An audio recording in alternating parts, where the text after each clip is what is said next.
అందరూ కూడా praise lord. ఈరోజు ఆరాధనలో భాగంగా మనం ధ్యానం చేసే అంశం మొర్దెకై. నేను రాత్రి గ్రూప్లో పెట్టాను. ఈరోజు ఆరాధనలో మనం ధ్యానం చేసే అంశం మొర్దెకై అని.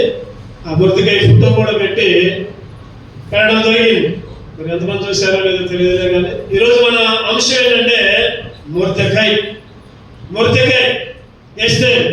ఎస్తేర్ అంటే చెప్పండి. ఎస్తేర్ అంటే మనమే. ఇస్తారంటే ఎవరు?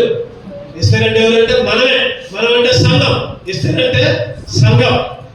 మొర్దెకై అంటే యేసుక్రీస్తు. మొర్దెకై అంటే ఈరోజు మనం ఆ తలంపుల్లో మొర్దెకై మనం ధ్యానం. మొర్దెకై అంటే చెప్పండి, మళ్ళీ ఒకసారి చెప్పండి. మొర్దెకై అంటే యేసుక్రీస్తు. ఇస్తారంటే సంఘం. ఇస్తారంటే సంఘం అంటే ఎవరు? మనమే. సంఘం అంటే మనమే. ఈరోజు ఈ ఎస్తేర్ అనే సంఘానికి మొర్దెకై అనే యేసుక్రీస్తు ఏమేం చేశాడు? మొర్దెకై కీర్తి 9వ అధ్యాయం ఎస్తేర్ 9:4 మనం చదువుకున్న భాగం చూస్తే చదవడం వల్ల ఒకసారి. ఎస్తేర్ 9:4 మొర్దెకై రాజు యొక్క నగరులో గొప్పవాడాయను.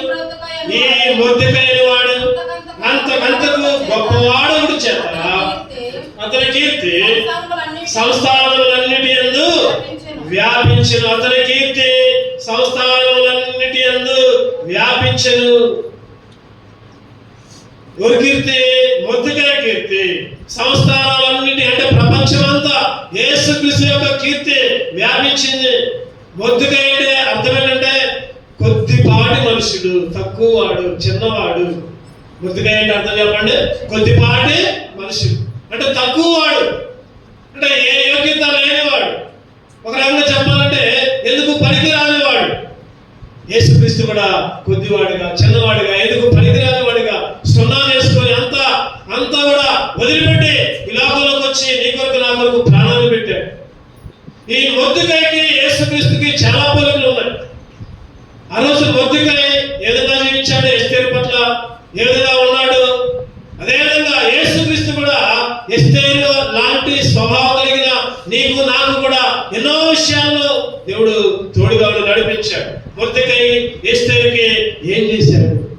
మొర్దెకై ఎస్తేరుకి ఏం చేశాడు? ఈరోజు మన ధ్యానాంశం మొర్దెకై ఎస్తేరుకి ఏం చేశాడు, అది మన ధ్యానాంశం. ఇంకో మాటలో చెప్పండి. మొర్దెకై బదులు యేసుక్రీస్తు మనకి నాకు చెప్పాలి. మొర్దెకై ఎస్తేరుకి ఏం చేశాడు, అది మన సారాంశం. ఇంకో మాటలో చెప్పాలంటే యేసుక్రీస్తు నాకు ఏం చేశాడు, అది చూసుకొని క్లుప్తంగా చాలా ఉన్నాయి. క్లుప్తంగా కొన్ని మాటలు చూసుకొని ఆరాధించుకున్నాం.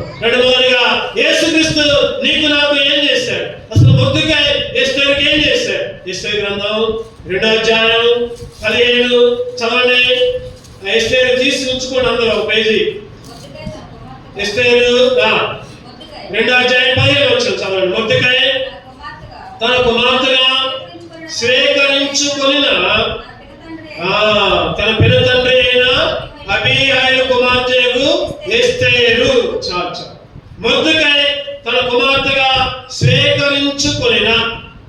మొర్దెకై ఏం చేశాడు? అక్కడ స్వీకరించాడు. ఏం చేశాడంటే మొర్దెకై తన కుమార్తెగా స్వీకరించుకున్న తన పినతండ్రి అయిన అబీహైలు కుమార్తెకు ఎస్తేరు. తన పినతండ్రి అంటే బాబాయ్ కూతురు ఏమైంది చెప్పండి. బాబాయ్ కూతురు మొర్దెకైకి చెల్లి ఏమైందంటే చెల్లి. అంటే ఆ పినతండ్రి లేకపోతే, పినతండ్రి చనిపోతే, ఎస్తేరు ఒంటరిగా అనాథగా దిక్కులేని దానిగా ఉంటే మొర్దెకై ఏం చేశాడంటే తన కుమార్తెగా స్వీకరించాడు. గొప్ప సంగతి ఏంటంటే తన కుమార్తెగా ఎవరిని? చెల్లెల్ని కుమార్తెగా స్వీకరించాడు. అది మనం ధ్యానం చేసే విషయం. అంటే మొర్దెకై ఎస్తేరును కుమార్తెగా స్వీకరించాడు. ఇంకో మాటలో చెప్పాలంటే యేసుక్రీస్తు నిన్ను నన్ను మనందరూ కూడా కుమారులుగా ఏం చేశాడు? స్వీకరించాడు. ఈరోజు మనం ఆరాధించాలి. అందుకే ఎందుకు ఆరాధించాలంటే అయ్యా ఎందుకు పనికిరాని నేను, దిక్కులేని వాడిని, లేకపోతే దిక్కులేని దాన్ని, అనాథగా ఉన్న దాన్ని, ఒంటరిగా మిగిలిపోయిన వాడిని, ప్రభువుని బిడ్డగాని కుమారుడిగా నీ కుమార్తెగా స్వీకరించావు, అందుకే దేవుణ్ణి ఆరాధించావు. ఎటువంటి స్థితి మంది? ఎటువంటి స్థితి అంటే సైతాను పిల్లలు మనం. ఎవరి పిల్లలు మనం?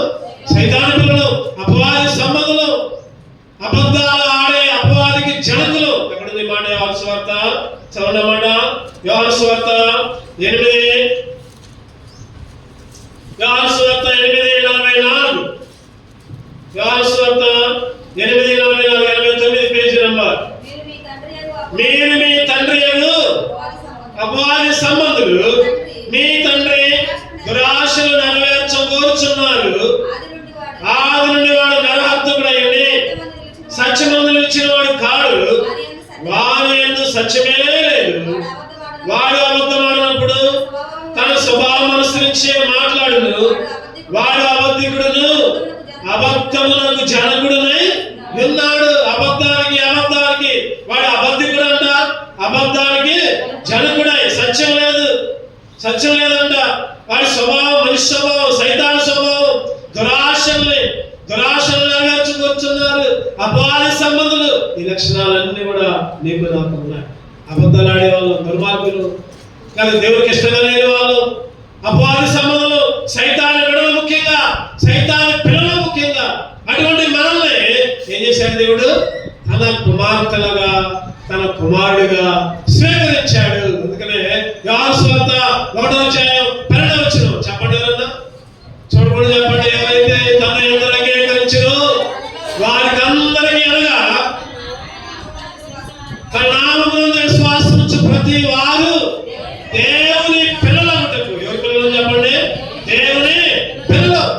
దేవుని పిల్లలుగా ఉండడానికి అధికారం ఇచ్చాడు. అబద్ధానికి వారసులు, అబద్ధ జనకులు, సైతాన్ యొక్క సంబంధులు, లోక సంబంధులు, ఒంటరి వారు, దిక్కులేని వారు, అనాథలు, సైతాను చేత ఆవరించబడిన వారుమైన నువ్వు నేను, సైతాను కుమారులమైన మనం దేవుడు ఏం చేశాడంటే ఆయన కుమారులుగా, ఆయన కుమార్తెలుగా స్వీకరించాడు, అధికారం ఇచ్చాడు. ఇగో మీరు నా బిడ్డలు, ఇగో మీరు నా పిల్లలు, నా పిల్లలుగా ఉండడానికి నన్ను అంగీకరించారు కాబట్టి, నన్ను నమ్మారు కాబట్టి, రక్షణ పొందారు కాబట్టి, బాప్తిసం తీసుకున్నారు కాబట్టి, మీరు ఇక్కడ నుంచి లోక సంబంధులు కాదు, నా సంబంధులు, నా పిల్లలు. అధికారం ఇచ్చా, స్వీకరించా నేను. ఈరోజు గలతీయులకు రాసిన పత్రికలో చక్కటి మాట ఒకటి రాస్తారు. గలతీ 4:6 అయ్యా తండ్రి అబ్బా అని పిలవడానికన్నా దేవుడు అధికారం ఇచ్చిందంట. చదవండి, గలతీ 4:6. మరియు మీరు కుమారులైనందున నాయన తండ్రి అని మొరపెట్టు తన కుమారుని ఆత్మను దేవుడు మన హృదయంలోనికి పంపెను. మనం ఎవరిమై ఉన్నాం చెప్పండి? కుమారులమై ఉన్నాం. ఎవరిమై ఉన్నామంటే కుమారులమై ఉన్నాము. కాబట్టి ఏమడగాలంట? తండ్రి నాయన. ఒకప్పుడు ఎవరు పిలిచాం? అపవాదిని పిలిచాం, లోకాన్ని పిలిచాం, లోక ఆశను పిలిచాం, తండ్రి నాయన అబ్బా అని. ఇప్పుడు దేవుని కుమారులు కాబట్టి దేవుని పిలుస్తున్నాం. ఏమనంటే తండ్రి నాయన అబ్బా మొరపెడుతున్నాం. ఆయన కుమారులుగా స్వీకరించాడు. మొదటిగా ఎందుకు ఆరాధించాలంటే ప్రభా ఎన్నిక లేని నేను, అపవాది జనకుడు, అపవాది సంబంధమైన నన్ను ప్రభా తండ్రి నాయన అని పిలవడానికి ఒకప్పుడు యోగ్యత లేని నన్ను ప్రభా నీ కుమారులుగా స్వీకరించావు, నీ కుమార్తెలుగా స్వీకరించావు. అందుకే నేను ఆరాధిస్తున్నానని మనం చేయాలి. ఎస్తేరుని మొర్దెకై ఏం చేశాడు? కుమార్తెగా స్వీకరించాడు. యేసుక్రీస్తు కూడా మనల్ని కుమారులుగా, కుమార్తెలుగా స్వీకరించాడు. అందుకే ఆయన ఆరాధించాడు. రెండవగా చదవండి, ఎస్తేరు గ్రంథం. రెండవగా ఎస్తేరు 2వ అధ్యాయం. ఎస్తేరు 2వ అధ్యాయం 11 చదవండి. ఎస్తేరు 2:11. ఎస్తేరు ఎలా ఉండెను, అది ఆమెకు ఏమి సంభవించునో అది తెలుసుకున్నట్టుగా అంతఃపురం యొక్క ఆవరణ ఎదుట ప్రతి దినము మొర్దెకై తిరుగుచుండెను. ప్రతి దినము మొర్దెకై ఎవరి కోసం తిరుగుతున్నాడంట చెప్పండి? ఎవరి కోసం? ఎస్తేరు కొరకు. ఎస్తేరు ఎలా ఉందో, ఆమెకు ఏం జరుగుతుందో, ఆమె ఎటువంటి పరిస్థితుల్లో ఉందో చక్కటి మాట రాయబడింది అక్కడ. తెలుసుకోవడానికి ఎక్కడ అంతఃపురం యొక్క ఆవరణంలో లోపలేమో ఎస్తేరు ఉంది అంతఃపురంలో, ఇదేమో అంతఃపురం అనుకోండి, లోపల ఎస్తేరు ఉంది, ఆవరణ అంటే బయట తిరుగుతా ఉన్నాడు. లోపల ఏ ఆపద వచ్చిందా, ఏ అపాయం వచ్చిందా, ఏ ఇబ్బంది వచ్చిందా, ఏ కీడు వచ్చిందా, బయట కాపలా కాస్తున్నాడు. ఏం చేస్తున్నాడు చెప్పండి? బయట అంటే భద్రత ఇస్తున్నాడు. మొర్దెకై ఎస్తేరుకి ఒక కాపలాదారిగా, ఒక భద్రత ఇచ్చేవాడిగా. ఏ కష్టం వచ్చిందా, ఏ బాధ వచ్చిందా, ఏ ఇబ్బంది వచ్చిందా, వస్తే వెంటనే ఆ బాధ నుంచి తప్పియాలి. ఈరోజు నీ జీవితంలో, నా జీవితంలో కూడా ఒక ఆయన, మనమేమో హాయిగా నిద్రపోతున్నాం, ఒక ఆయన ఏమో మెలుగుతూ ఉండి కాపలా కాస్తాం. ఎక్కడుందా మాట చెప్పండి? ఆ మాట ఏంటో ఆ మాట చెప్పండి. ఇశ్రాయేలు కాపాడువాడు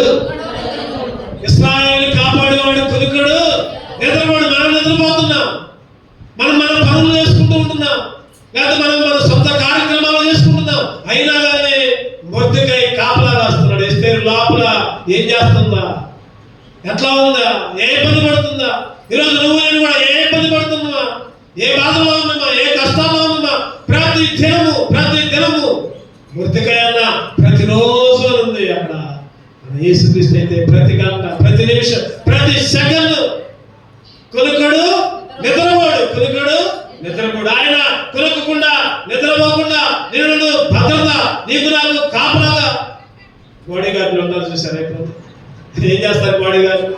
మీరు ముఖ్యమంత్రి కానీ, ప్రధానమంత్రి కానీ ఎక్కడికన్నా మీటింగ్కి వెళ్తుంటే పక్కనే ఉంటారు. ఒక ఆరు, అటు పక్క ముగ్గురు, ఇటు పక్క ముగ్గురు, ముందు ఒకళ్ళు, వెనుకొకళ్ళు పక్కనే ఉంటారు. బాడీ గార్డుల పని ఏంటంటే, ఈడేం చేస్తున్నా, ముఖ్యమంత్రి ఏం చేస్తున్నా, లేకపోతే ఎవరితో మాట్లాడాలి అవి చూడరు. చుట్టుపక్కల ఏదన్నా దాడి చేస్తున్నారా, చుట్టుపక్కల ఏదన్నా రాళ్ళు వేస్తున్నారా, చుట్టుపక్కల ఏదైనా తుపాకులు గురి పెట్టారా, ఈ చూస్తూ ఉంటారు బాడీ గార్డు. వీళ్ళ పని వాళ్ళదే, వాళ్ళ పని వాళ్ళదే. ఈరోజు యేసుక్రీస్తు కూడా నీకు నాకు కాపలాగా ఉంటున్నాడు, భద్రత ఇస్తున్నాడు. కునుకోకుండా, నిద్రపోకుండా, పగటిలో మేఘస్తంభంగా, రాత్రుల్లో అగ్నిస్తంభంగా, నీ పక్కన 1000 మంది పడ్డా చెప్పాలి పూజ, నీ కుడి పక్క 10,000 మంది పడ్డా ఏ అపాయము నీ దగ్గరికి. ఒకసారి మనం అనుకుంటాం కదా, అయ్యో నాకే కష్టం వచ్చింది, నాకే బాధ వచ్చింది, నాకే ఇబ్బందులు వచ్చింది. దేవుడు ఆ బాధల్లో, ఆ కష్టాల్లో దేవుడు మేలు చేస్తా ఉంటాడు. గుర్తుపెట్టుకోవాలి. ఎప్పుడు కూడా కృంగిపోకూడదు, ఎప్పుడు కూడా వెనకంజ వేయకూడదు. ప్రతి నిమిషం అందుకని ఆయన అంటున్నాడు, ఇశ్రాయేలు కాపాడు కునుకుడు. 107వ కీర్తన చక్కటి చదవండి ఒకసారి ఆ మాట. 107వ కీర్తనలో ఆ వచనాలన్నీ కూడా ఎప్పుడు మనం ధ్యానం చేసుకోవాలి. ఆ 107వ కీర్తన అధ్యాయం మొత్తం గడగ పెట్టుకోవాలి. చక్కటి మాట ఉంది. 4 వచనాలు, 4 ఇశ్రాయేలు కాపాడువాడు కునుకడు, నిద్రపోడు. యెహోవాయే నిన్ను కాపాడువాడు, నీ కుడి పక్కన యెహోవా నీకు నీడగా ఉండును. పగలు ఎడదెబ్బను, రాత్రి 70 నీకు తగలదు. ఏ అపాయం రాకుండా యెహోవా నిన్ను కాపాడు. 91వ కీర్తనలో కూడా అన్ని చాలా ఉన్నాయి. అక్కడ చాలా ఉన్నాయి. మహోన్నతుని చాటును నివసించేవాడే. ఈరోజు అటువంటి ధన్యత నీకు నాకు అనుగ్రహించాడు. మొర్దెకై ఎస్తేరుని స్వీకరించడం మాత్రమే కాదు, ఏం చేస్తున్నాడు? కాపలా వేస్తున్నాడు, భద్రత ఇస్తున్నాడు. యేసుక్రీస్తు కూడా నిన్ను స్వీకరించడం మాత్రమే కాదు, కుమార్తెలుగా స్వీకరించడం మాత్రమే కాదు, భద్రత ఇస్తున్నాడు. ఆయన రెక్కల కింద నీకు నాకు భద్రత. 3వదిగా చూద్దారండి. 3వదిగా ఎస్తేరు 2వ అధ్యాయం 20వ వచనం. ఎస్తేరు గ్రంథం 2:20. ఎస్తేరు మొర్దెకై యొక్క పోషణమందున్న కాలమున, చాలు. ఎస్తేరు మొర్దెకై యొక్క పోషణ కాలమందున్న పోషణ కాలం. ఎస్తేరు మొర్దెకై యొక్క పోషణ కాలంలో ఉంది. అంటే ఎస్తేరుని మొర్దెకై పోషించాడు. చెప్పండి, ఇప్పుడు చెప్పండి. ఎస్తేరు బదులు నిన్ను నన్ను దేవుడు ఏం చేస్తున్నాడు? పోషిస్తున్నాడు. పోషణ అంటే ఏ టైంలో తినాలా, ఏ టైంలో ఏం కావాలా, ఏ టైంలో ఏం తినాలా, ఏ టైంలో ఆహారం అవసరం, ఏ టైంలో ఏ టైంలో మంచినీళ్ళు అవసరం, ఏ టైంలో ఏది కావాలి, సమయానుకూలముగా. ఆ రోజు ఇశ్రాయేలు తిండి లేదు, ఎండిపోతున్నారు. అయ్యో మాకు అన్నం లేదు, మాకు ఆహారం లేదు, మాకు అది లేదు, మాకు ఇది లేదు. దేవుడు ఏం చేశాడు చెప్పండి? వాళ్ళకి మన్నా కురిపించాడు. మన్నాని పూరేళ్ళను కురిపించాడు. మాంసం లేదంటే పూరేళ్ళు, మన్నా. ఆహారం లేదంటే చక్కటి మన్నా, దేవదూతలు తినే ఆహారం. ఏ ఆహారం అది చెప్పండి? దేవదూతలు తినే ఆహారం. ఎన్ని సంవత్సరాలు? 40 సంవత్సరాలు. ఐగుప్తు నుంచి బయటకు వచ్చిన తర్వాత, ఐగుప్తు నుంచి బయలుదేరి వచ్చిన తర్వాత ఆ కానాను చేరేదాకా 40 సంవత్సరాలు పెంచాడు, పోషించాడు. ఎంతమందిని చెప్పండి? ఎంతమందిని? 10 మందినా? 10 మందినా? 40,000 అంటున్నారు ఎవరు? 6 లక్షల కాల్పలు, 6 లక్షల పిల్లలు స్త్రీలు కాకుండా. మరి పిల్లలు స్త్రీలు అయితే దగ్గర దగ్గర ఒక 20 లక్షలు ఉంటారు, మరి 30 లక్షలు ఉంటారు, తెలియదు. చెప్పండి, ఒక 20 మంది మన ఇంటికి చుట్టాలు వచ్చారంటే అయ్యేస్తాం ఎప్పుడు పోతారా? ఒక రోజు ఉంటే పర్లా ఏదో ఒకటి తెచ్చి పెడతారు, రెండో రోజు ఉంటే ఇక మొదలైంది ఎప్పుడు పోతారు, ఎప్పుడు పోతారు. మరి 6 లక్షల దగ్గర దగ్గర 20 లక్షల మంది కాల్పలాన్ని చాలాసార్లు చెప్పుకున్నాం. వాళ్ళకి ఇడ్లీ చేయాలంటే ఎన్ని ఇడ్లీ చేయాలి? ఒక్కొక్కరు 2 ఇడ్లీలు తిన్నారనుకోండి, 2 ఎందుకు తింటారు? 4 తింటారు ఖచ్చితంగా. ఒక్కొక్కరు 4 ఇడ్లీలు తినాలనుకోండి, మరి ఆ 12 లక్షల మంది ఎన్ని ఇడ్లీ తినాలి చెప్పండి? 12 4 45 లక్షల ఇడ్లీలు చేయాలి. మరి దేవుడు చక్కగా పోషించాడు. ఏం చేశాడంటే నెహెమ్యా గ్రంథం చక్కటి మాటలు చూద్దామండి. నెహెమ్యా 9:21. నెహెమ్యా 9. నిజముగా అరణ్యంలో ఏమీ తక్కువ కాకుండా వారిని పోషించితివి, వస్త్రములు పాతగిరిపోలేదు, వాళ్ళ కాళ్ళకి వాపు రాలేదు. ఇదిగాక ఏం చేసిందంట? 40 సంవత్సరాలు అరణ్యములో ఏది తక్కువ కాకుండా, ఏది తక్కువ కాల, తింటం తక్కువ కాల, తాగడం తక్కువ కాల, పడుకోవడం తక్కువ కాల, లేకపోతే వస్త్రాలు తక్కువ కాల, చెప్పు తక్కువ కాల, లేకపోతే ఇంకా ఏది తక్కువ కాకుండా 40 సంవత్సరాలు పోషించాడు. 40 సంవత్సరాలు పోషించాడు. ఈరోజు మొర్దెకై కూడా ఎవరిని పోషించాడు? ఎస్తేరుని పోషించాడు. ఎవరిని పోషించాడంటే ఎస్తేరు. ఈరోజు మనం ఎస్తేరు స్థానంలో నువ్వు నేను ఉన్నాం. మనం పోషించబడుతున్నామంటే, మనం అన్నం తింటున్నామంటే, మన ప్లేటులో 5 ఏళ్ళు లోపల పెట్టి 5 ఏళ్లతో ఆహారం తీసుకొని ఆ 5 ఏళ్ళు నోట్లోకి పోతున్నాయంటే ఎవరి కృప? ఎవరి కృప? దేవుడి కృప. ఒక ఇద్దరు ఉద్యోగస్తులంట ఉద్యోగం చేయడానికి పోయారంట. ఇద్దరు పొద్దునే పోయారంట. మరి డ్యూటీ చేసి సాయంత్రం ఎప్పుడు రావాలి. క్యారేజీలు కట్టుకొని పోయారు. క్యారేజీలు కట్టుకొని పోయి జాబ్ అయిపోయింది, పొద్దున్న అయిపోయింది, లంచ్ అవర్ వచ్చింది. పోయారు, ఒక టేబుల్ దగ్గర కూర్చున్నారు. ఇద్దరు ఎదురు కూర్చున్నారు. లంచ్ బాక్స్ ఓపెన్ చేసి తింటున్నారు. అందులోకి కూడా అంట, కరెంట్ లేదు, ఫ్యాన్లు తిరగట్లేదు, బయట చెట్టు కింద కూర్చుందాం పండి అని అంటే ఇక అందరూ బయట చెట్టు కింద పోయారు. చెట్టు కింద చిన్న అరుగులాడుతుంటే చెట్టు కింద కూర్చొని తింటున్నారు.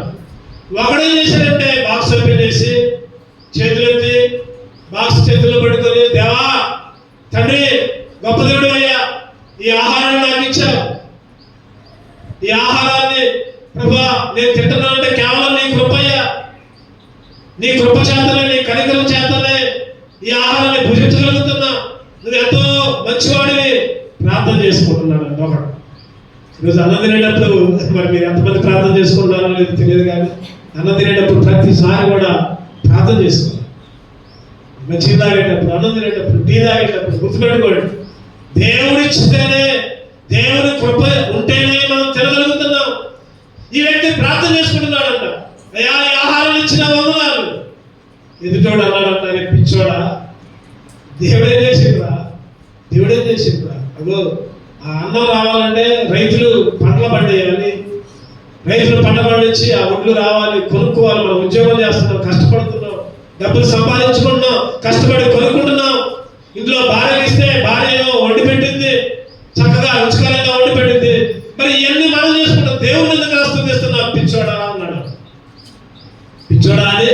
చెప్పంట. మళ్ళీ అన్నాడంట, ఆయన మనసు కూడా పైకెత్తుకొని, దేవుడా నువ్వైతే నాకేమీ అసలు నిన్ను స్తుతించలేదు, ఇదంతా నా కష్టార్జితం. ఏమనంట చెప్పండి, అన్నం తిరుగుంటా ఏమడు, ఇదంతా నా కష్టార్జితం, నా చెమట, నా భార్య కష్టపడి ఉండింది, దీంట్లో ఉన్న ప్రతి మెతుకు కూడా నా రెక్కల కష్టం. నువ్వేం చేసినావు? నిన్నెందుకు స్తుతించాలి, నిన్నెందుకు పొగడాలి? ఆ పిచ్చోలాగా నేను నిన్నైతే పొగడను, ఇదంతా నా కష్టార్జితం, నేనే అనుభవిస్తా, నేనే తింటా అని చనిపోతా ఉంటే అంతలోకి ఆ చెట్టు మీద నుంచి ఒక కాకి రెట్టేసింది. చెప్పండి ఏం చేసింది? చెప్పండి. కాకి రెట్టేసింది. ఆ బాక్స్లోనే పడదు. తినడానికి పనికొచ్చిందా తినడానికి? యువతల ఇంకొక వ్యక్తి హాయిగా తిన్నాడు, దేవుని స్తుతించుకుంటూ తిన్నాడు. ఈరోజు ఎందుకు ఈ ఉపమానం చెప్పారంటే, చాలా మంది అనుకుంటారు కదా అదంతా నా గొప్ప. దేవుడు ఏం చేస్తాడు? ఈరోజు 5,000 మన చేతులు మన నోట్లోకి పోతున్నాయంటే కారణం చెప్పండి, దేవుని కృప, ఆయన పోషణే.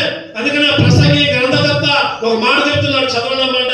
ప్రసంగి 2:27. ప్రసంగి 2:27. ఆయన సెలవు లేక 557 పేజీ. ఆయన సెలవు లేక భోజనము చేసి సంతోషించుట ఎవరికి సాధ్యం? చక్కటి మాట చెప్పండి. మనం భోజనం చేసి సంతోషిస్తున్నామంటే ఎవరు సెలవిచ్చారని? ఎవరు సెలవిచ్చారు? దేవుడు సెలవిచ్చాడు. అయ్యో నేను సంపాదించాను, నేను కొనుక్కున్నా, నేను వండుకున్నా, నేను తిందాం, తాగుదాం, సుఖిద్దాం కాదేంది. ఇవన్నీ మనం భోజనం చేస్తున్నామంటే ఆయన సెలవే, ఆయన కృపే, ఆయన కనికరమే. ఈరోజు ఎంతో మంది కాలగర్భంలో గడిచిపోతున్నారు. ఇగో పొద్దున్నే అనుకుంటున్నారు, మధ్యాహ్నం తిందామనుకుంటున్నారు, తినే లోపలనే ఏదో ఒక ప్రమాదం, ఏదో ఒక ఆపద, ఏదో ఒక రోగం, ఏదో ఒక ఇబ్బంది, చచ్చిపోతున్నారు. కాలం ముందే ఎంతో మంది కాలగర్భంలో గడిచిపోతున్నారు. ఈరోజు నువ్వు నేను ఏమాత్రం వారు, నువ్వైనా నేనైనా ఎంత మాత్రం వారు, ఏమాత్రం కూడా యోగ్యత లేని వారు. ఒక మాట చెప్పాలండి, ఆయన సెలవు లేకుండా భోజనము చేసి సంతోషించుట ఎవరికి సాధ్యం? నీకు నాకు సాధ్యమే కాని. అందుకే ఆయన చెప్పండి ఏం చేస్తున్నాడు? పోషిస్తూ ఉంటున్నాడు. ఆయన పోషిస్తూ ఉంటున్నాడు. ఎట్లా పోషిస్తున్నాడు చెప్పండి? ఎట్లా? ఆత్మీయ ఆహారం ఇస్తున్నాడు, శారీరక ఆహారం కూడా. శారీరక ఆహారం ఈ లోకంలో తినడానికి, ఆత్మీయ ఆహారం మందిరంలో వాక్యం అనే ఆత్మీయ ఆహారం, శ్రేష్టమైన గోధుమలు. కీర్తనలు చదవనమాట 81:16. కీర్తనలు 81. అతి శ్రేష్టమైన గోధుమలను అనుగ్రహించి నేను వారిని పోషించుదును. అతి శ్రేష్టమైన గోధుమలను గురించి నేను వారిని పోషించుదును. దేవుడు ఎంత చక్కటి మాట. నిన్ను పోషించే దేవుడు ఆయన. నిన్ను పెంచి పోషించిన ఇశ్రాయేలుని 40 సంవత్సరాలు పెంచి పోషించాడు. ఈరోజు నిన్ను కూడా పోషించాడు. లోకమైన ఐగుప్తు నుంచి విడిపించాడు. కంటికి రెప్పలాగా కను పాపలాగా కాచి కాపాడు. ఐగుప్తు నుండి విడిపించిన వారిని నలుగురి వాచరములు నడిపించితివి. ఐగుప్తు నుండి విడిపించిన వారిని నలుగురి వాచరములు నడిపించితివి. కాచితివి కను పాపగా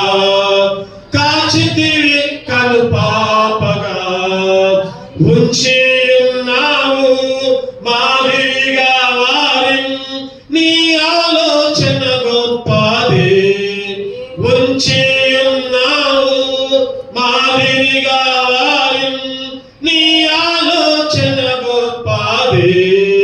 ప్రభువా నీవే నమ్మకమైన సామర్థ్యుడవు. ప్రభువా నీవే నమ్మకమైన సామర్థ్యుడవు.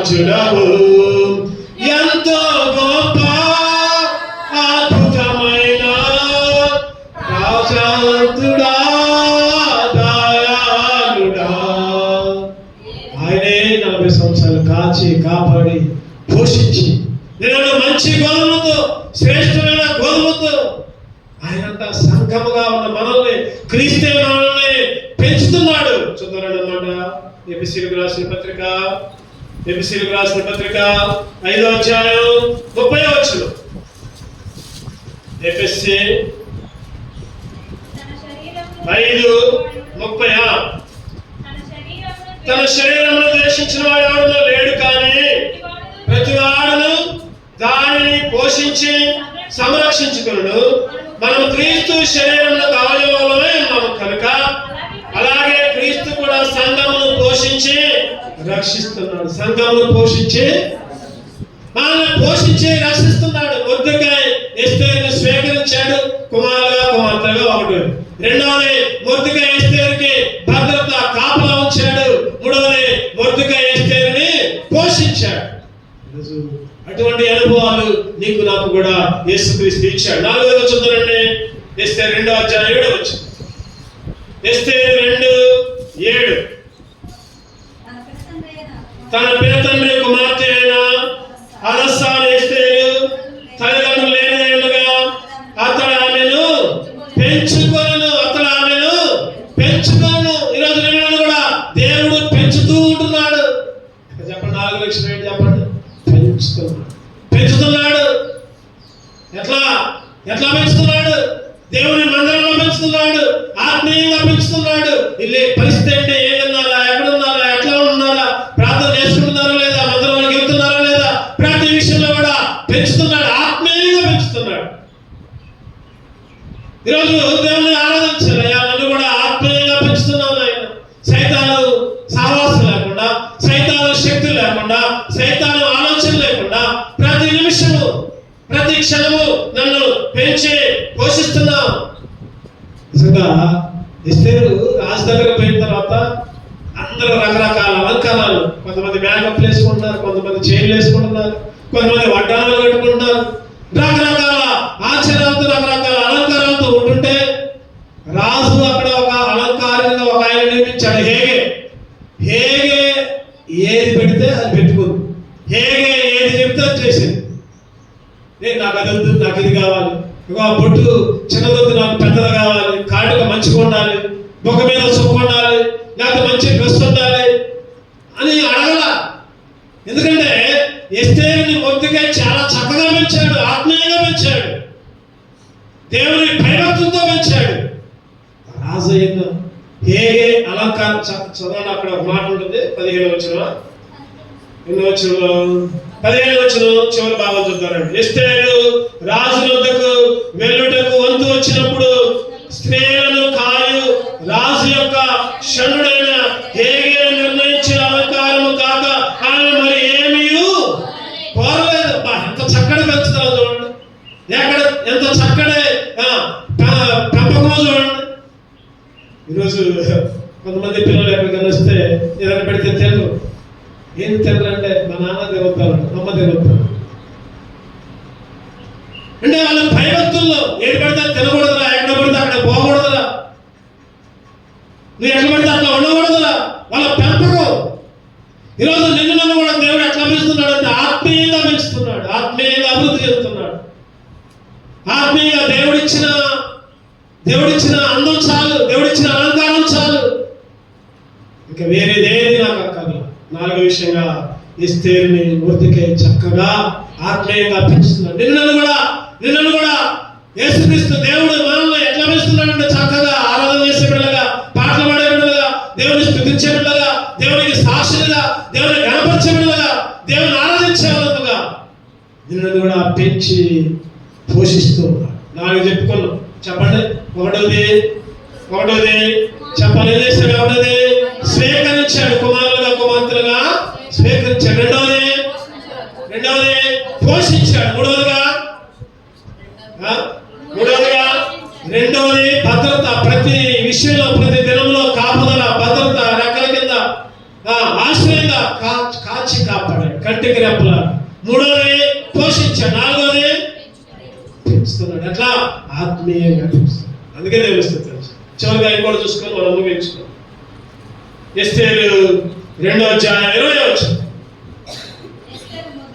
ఎస్తేరు మొర్దెకై యొక్క పోషణ ముందున్న కాలమున చేసినట్టుగానే ఇప్పుడు అతని మాటకు ఆమె లోబడుచున్నది కనుక మొర్దెకై తనకు ఆజ్ఞాపించిన ప్రకారం ఎస్తేరు తన జాతులను తన విషయములను వంశములను తెలియచేయక ఇందులో ఆదినంలో మొర్దెకై రాజు గుమ్మములో కూర్చొని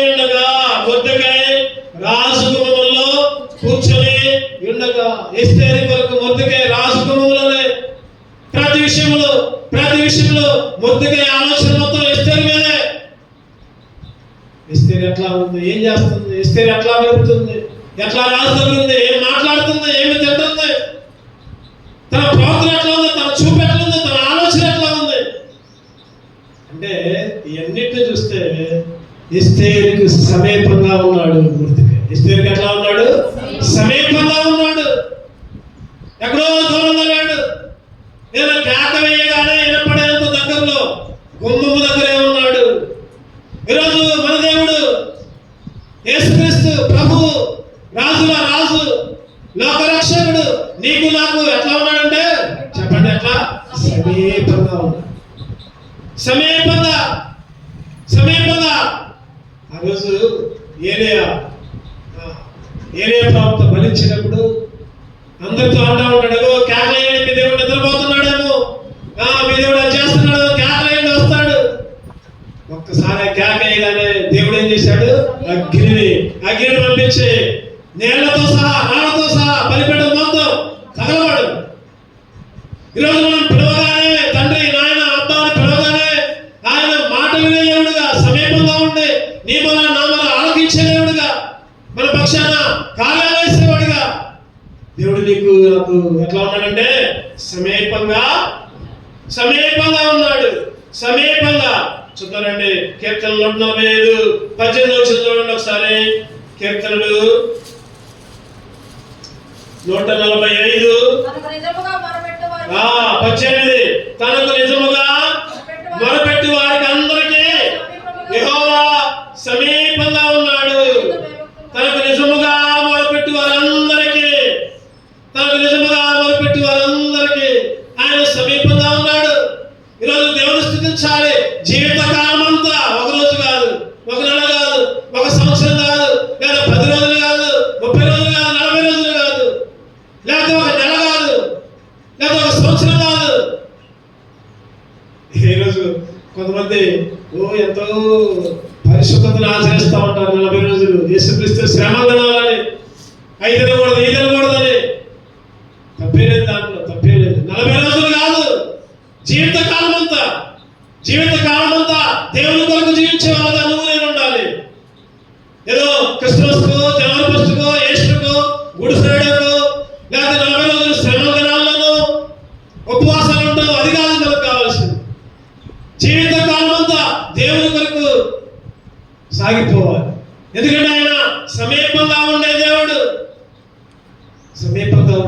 నీ మనరా ఆలకించే దేవుడు. ఇంతవరకు నాకు తోడుగా ఉన్న దేవుడు, ఇంతవరకు నేను భద్రతగా ఉంచే దేవుడు. ఆయన రక్షణ నీకు నాకు ఇచ్చి ఆ రక్షణలో నడిపించే దేవుడు. ఏ ఇబ్బంది, ఏ కష్టం, ఏ శోధన, ప్రతి విషయాన్ని కూడా సమీపంగా ఉండి కాపాడే దేవుడు. ఈరోజు దేవుని అందుకే ఆరాధించారు. ప్రభువా నువ్వు సమీపంగా ఉండే దేవుడు. ద్వితీయోపదేశకాండం 4వ అధ్యాయం 7వ వచనం చదవండి. ద్వితీయోపదేశకాండం 4:7. ద్వితీయోపదేశకాండం 4:7 చదవండి. ఏలైనగా మనము ఆయనకు మొరపెట్టినప్పుడల్లా మన దేవుడు యెహోవా మనకు సమీపముగా ఉన్నట్టు, మరి ఏ గొప్ప దినమునకు ఏ దేవుడు సమీపముగా ఉన్నాడు? ఎవరికి ఏ దేవుడు సమీపంగా లేడు. కానీ చెప్పండి, దేవుడైన యెహోవా మనకు సమీపముగా ఉన్నట్లు, నీకు నాకు సమీపంగా ఉన్నట్లు ఏ దేవుడు కూడా సమీపంగా లేడు. ఈరోజు సమీపంగా ఉన్న దేవుడు, పక్కనే ఉన్న దేవుడు, ముందు వెనుక భద్రత ఇచ్చే దేవుడు, కాచి కాపాడే దేవుడు. మొర్దెకై ఎస్తేరుకి 5 రకాల మేలు చేశాడు. ఒకటోది స్వీకరించాడు, రెండోది భద్రత ఇచ్చాడు, మూడోది పోషించాడు, అంతమాత్రం కాదు, నాలుగోది పెంచాడు, ఐదోదిగా పక్కనే సమీపంగా. అలాగే యేసుక్రీస్తు కూడా నీకు నాకు కూడా ఏం చేశాడంటే చెప్పండి, కుమారులుగా కుమార్తెలుగా స్వీకరించాడు. అందుకే ఆరాధించాడు. స్వీకరించడం మాత్రమే కాదు, భద్రత, కాపుల కనుపాపులాగా భద్రత ఇచ్చాడు. మూడవదిగా పోషించాడు. భద్రత కాదు, పోషించాడు. పోషించడం మాత్రమే కాదు, పెంచుతూ ఉన్నాడు ఆత్మీయంగా మందిరంలో. నాలుగవది, ఐదవదిగా సమీపంగా ఉండి ప్రతి విషయంలో ఆలన పాలన. ఏమంటారంటే అప్పుడప్పుడు ఆలన పాలన చూసేది మేమేగా అంటారు కొంతమంది. ఆలన పాలన ప్రతి విషయంలో ఈరోజు సమీపంగా ఉండి ఎన్నో మేము కాబట్టి అటువంటి దేవుని మనం ఆరాధించి స్థుతిద్దాం. అటువంటి ఆరాధించి పెట్టగలిగిన మనల్ని సిద్ధపరచును గాక. ఆమేన్. పాట పాడుకుందాం.